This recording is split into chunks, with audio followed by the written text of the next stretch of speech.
Hello students, welcome है आपका हमारे यूट्यूब चैनल चंद्रयान क्लासेस में। आज हम शुरू करने जा रहे हैं केमिस्ट्री का एक बहुत ही महत्वपूर्ण चैप्टर एटॉमिक स्ट्रक्चर। इस लेक्चर में हम जानेंगे परमाणु क्या है, इलेक्ट्रॉन, प्रोटॉन और न्यूट्रॉन क्या है। एटॉमिक मॉडल्स को देखेंगे जिसमें थॉमस, रदरफोर्ड और बोर मॉडल को कवर करेंगे। इसके साथ ही विभिन्न सेल सबसेल में इलेक्ट्रॉन का वितरण देखेंगे और आइसोटॉप्स, आइसोबार्स को भी हम इसमें कवर करेंगे। अगर आप BPSC, Bihar board, SSC, railway या किसी भी कॉम्पिटिटिव एग्जाम्स की तैयारी कर रहे हैं तो यह टॉपिक आपके लिए बेहद महत्वपूर्ण है। तो वीडियो को पूरा देखिए, चैनल को सब्सक्राइब। तो चलिए शुरू करते हैं। परमाणु पदार्थ का वह सबसे छोटा कण है जो विभाजित नहीं किया जा सकता और इसकी खोज डाल्टन ने की है। तत्वों का सबसे छोटा और हल्का परमाणु हाइड्रोजन है, सबसे छोटा है और सबसे हल्का है। डाल्टन के परमाणु सिद्धांत के अनुसार हम देखते हैं कि परमाणु क्या है, तो तत्व का सबसे छोटा कण है और यह रासायनिक रूप से अविभाज्य है।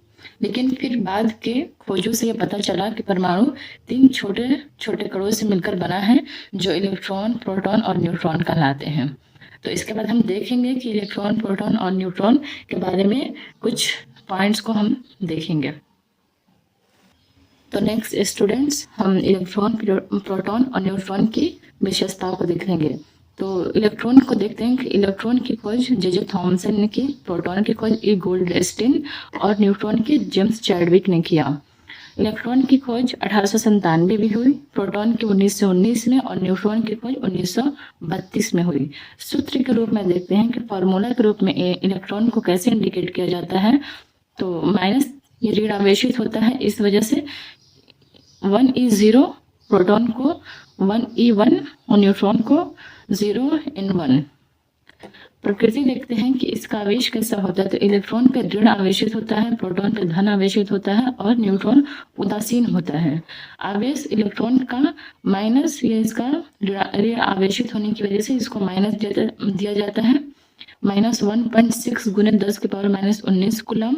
वैसे ही प्रोटॉन का +1.6 गुने 10 के पावर -19 कूलम और न्यूट्रॉन का 0। आवेश की मात्रा देखते हैं तो इलेक्ट्रॉन का -1, प्रोटॉन का +1 और न्यूट्रॉन का 0। उसके बाद द्रव्यमान देखते हैं, इलेक्ट्रॉन का द्रव्यमान। तो इलेक्ट्रॉन का द्रव्यमान 9.1 × 10⁻31 kg है।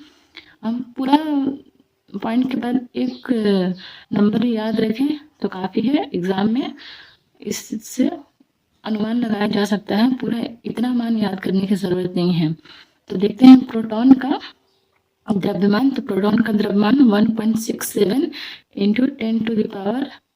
10⁻27 kg है। और वैसे न्यूट्रॉन का द्रव्यमान देखते हैं तो 1.67 × 10⁻27 kg। न्यूट्रॉन और प्रोटॉन का सेम होता है द्रव्यमान। अब हाइड्रोजन के सापेक्ष द्रव्यमान देखते हैं तो इलेक्ट्रॉन का द्रव्यमान 1/1840 होता है। वैसे प्रोटॉन का इलेक्ट्रॉन के समान होता है और न्यूट्रॉन का द्रव्यमान भी हाइड्रोजन के समान होता है। प्रोटॉन और न्यूट्रॉन दोनों का हाइड्रोजन के समान होता है। उपस्थिति देखते हैं कि इलेक्ट्रॉन, प्रोटॉन और न्यूट्रॉन परमाणु में कहाँ इनकी स्थिति है। तो इलेक्ट्रॉन नाभिक के बाहर रहता है, नाभिक के बाहर चारों कक्षा में चक्कर लगाता है। प्रोटॉन और न्यूट्रॉन दोनों नाभिक के अंदर स्थित है। इसके बाद हम नेक्स्ट परमाणु मॉडल के बारे में देखेंगे, जिसमें सबसे पहले हम थॉमसन को देखेंगे, फिर रदरफोर्ड, उसके बाद बोर का परमाणु मॉडल देखेंगे। थॉमसन का परमाणु मॉडल 1898 में जे थॉमसन द्वारा थॉमसन मॉडल को प्रस्तुत किया गया। इसे प्लम पुडिंग, रेजिन पुडिंग अथवा तरबूज मॉडल भी कहा जाता है। थॉमसन मॉडल के अनुसार परमाणु धन आवेशित गोले का बना होता है और इलेक्ट्रॉन उसमें धंसे होते हैं। ये थॉमसन मॉडल से पता चलता है। उसके बाद नेक्स्ट हम देखेंगे रदरफोर्ड का परमाणु मॉडल। रदरफोर्ड का परमाणु मॉडल में हम देखते हैं कि रदरफोर्ड ने सोने की बहुत पतली पन्नी पर अल्फा किरणों की बौछार कराई। इसके अनुसार परमाणु का धन आवेश तथा अधिकांश द्रव्यमान एक अति अल्प क्षेत्र में केंद्रित होता है।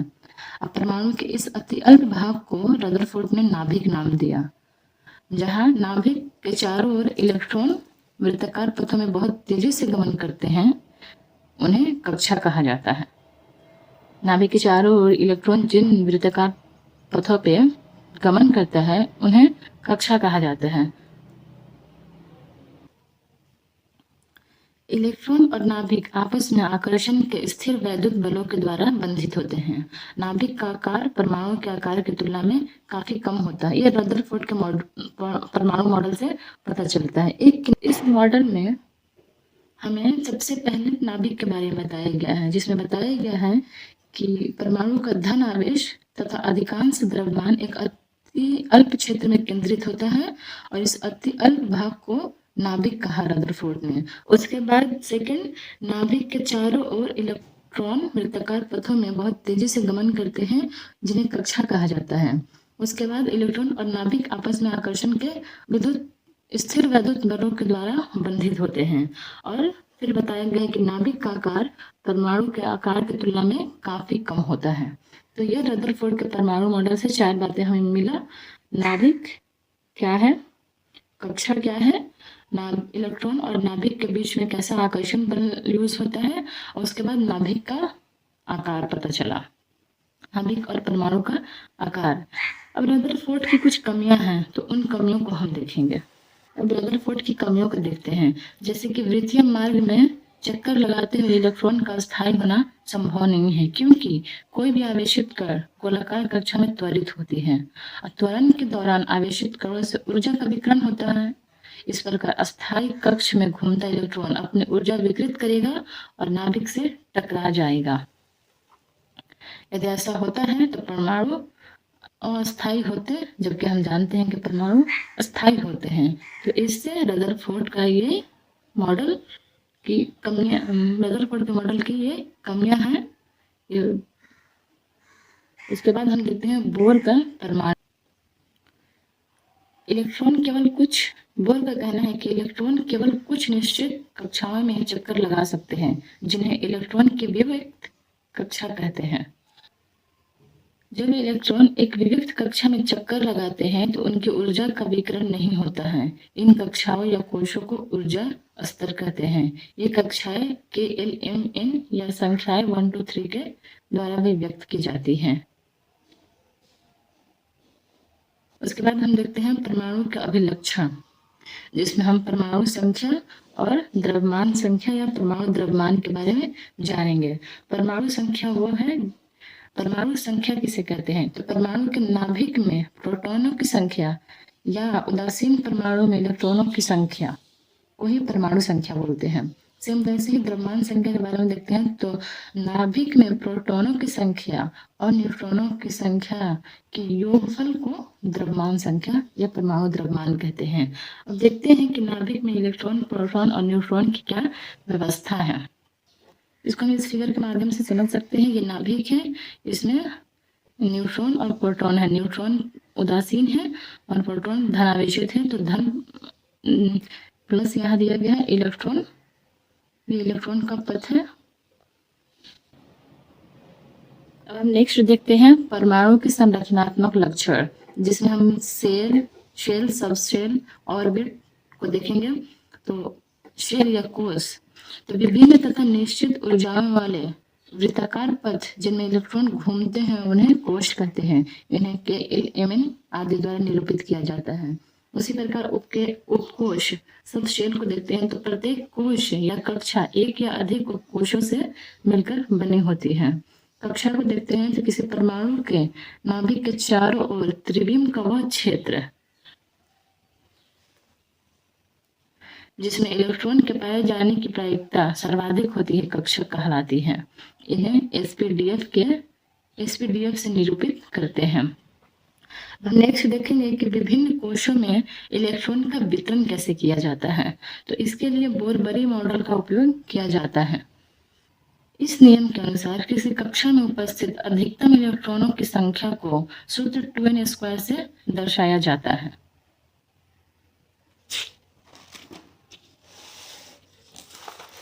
जहाँ n कक्षा की संख्या या ऊर्जा स्तर है।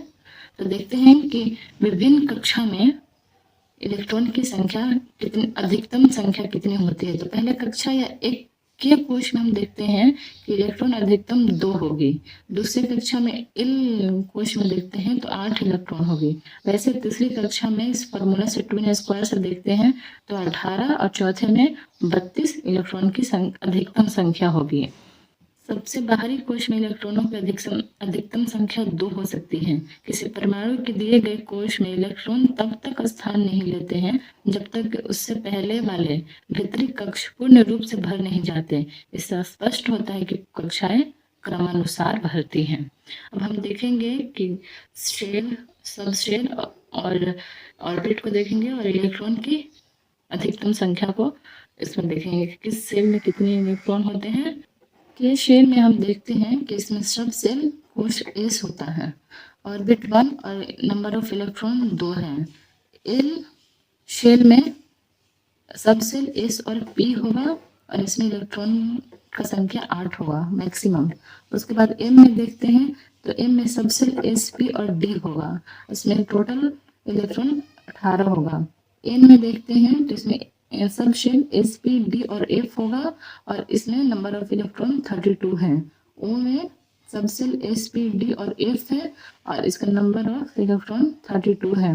ई शेल में देखते हैं एस पी और डी सब सेल होगा और नंबर ऑफ इलेक्ट्रॉन 18 है। उसके बाद क्यू शेल में सब सेल एस और पी होगा, नंबर ऑफ इलेक्ट्रॉन 8। देखते हैं Ln⁴x प्रकार योजना। यह 288, 18, 32 या Ln⁴x के रूप में लिखा जाता है, जहाँ n है मुख्य क्वांटम संख्या या शेल, वहीं n जो है वो द्विगांशीय क्वांटम या उपशेल है, सब सेल है, और x जो है वो इलेक्ट्रॉन की संख्या है। तो अगर ऐसा क्वेश्चन आता है कि 2s² को बताएं, उसका अर्थ बताएं या इसको एक्सप्लेन करें, तो इसमें हम बोलेंगे ये हो गया हमारा टू द पावर जो है वो इलेक्ट्रॉन का संख्या है, और ये शेल है और ये सब शेल है। इसका मतलब हुआ 2 इलेक्ट्रॉन द्वितीय ऊर्जा स्तर के या द्वितीय शेल के इस सब सेल में उपस्थित है। तो इस प्रकार का क्वेश्चन पूछता है तो हम इसको एक्सप्लेन कर लेंगे, जहाँ n जो है वो शेल है, l सब शेल है और x जो है नंबर ऑफ इलेक्ट्रॉन है। इसके बाद हम देखते हैं एटॉमिक स्पेसिस के टाइप्स को, जिसमें आइसोटॉप्स, आइसोबार, सम इलेक्ट्रॉनिक्स वगैरह को देखते हैं। हम सबसे पहले समस्थानिक को देखते हैं, जिसको आइसोटॉप्स भी बोलते हैं। यह एक ही तत्व के वे परमाणु जिनका परमाणु क्रमांक समान परंतु द्रव्यमान संख्या भिन्न होता है वो समस्थानिक कहलाता है। तो हाइड्रोजन के 3 समस्थानिक हैं, हाइड्रोजन 1,1, हाइड्रोजन 1,2, हाइड्रोजन 1,3। वैसे ही ऑक्सीजन के भी 3 समस्थानिक है, जिसमें परमाणु क्रमांक 8 है और द्रव्यमान संख्या 16, 17 और 18 है। क्लोरीन का भी 2 समस्थानिक है, 1735 और 1737। नेक्स्ट हम आइसोबार्स को देखते हैं। विभिन्न तत्वों के वे परमाणु जिनकी द्रव्यमान संख्या समान परंतु परमाणु संख्या भिन्न होती है, जिसमें हम उदाहरण के तौर पे आर्गन और कैल्शियम को देखेंगे। दोनों का परमाणु संख्या अलग है लेकिन द्रव्यमान संख्या सेम है। वैसे लिथियम और बेरिलियम को देखेंगे तो परमाणु संख्या लिथियम का 3 और बेरिलियम का 4 है, जबकि दोनों का परमाणु द्रव्यमान 7 है। नेक्स्ट हम सब न्यूट्रॉनिक्स आइसोटोन्स को देखेंगे। जिन स्पेसीज में परमाणु क्रमांक और द्रव्यमान संख्या दोनों भिन्न भिन्न होते हैं परंतु न्यूट्रॉनों की संख्या समान होती है, उसे सब न्यूट्रॉनिक्स कहते हैं। जैसे हम हाइड्रोजन और हीलियम को देखते हैं। हाइड्रोजन का परमाणु संख्या 1 और हीलियम का 2 है। हाइड्रोजन का द्रव्यमान 3 और हीलियम का परमाणु द्रव्यमान 4 है, लेकिन जब दोनों में न्यूट्रॉन की संख्या देखते हैं तो दोनों में 2 न्यूट्रॉन उपस्थित है।